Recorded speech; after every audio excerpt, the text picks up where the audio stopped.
পাহাড়ি অসাধারণ এক খাবার মিষ্টি পিঠে। জঙ্গল থেকে নিয়ে আসা কাসাবাগুলোকে ভালো করে ধুয়ে ধারালো ছুরি দিয়ে মোটা খোসা কেটে নিই। তারপর যত্ন করে পুরোটা ছাড়িয়ে ফেলি। খোসা ছাড়ানো হলে ক্ষুরোধার পাথরে ঘষে বের করি নরম তুলতুলে স্ট্রাকচার।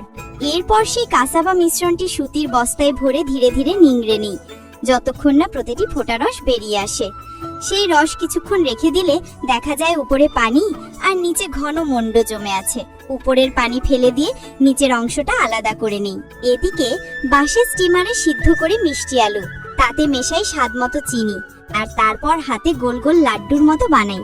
এবার কাসাবা স্টার্চে অল্প গরম পানি মিশিয়ে ভালো করে মাখি।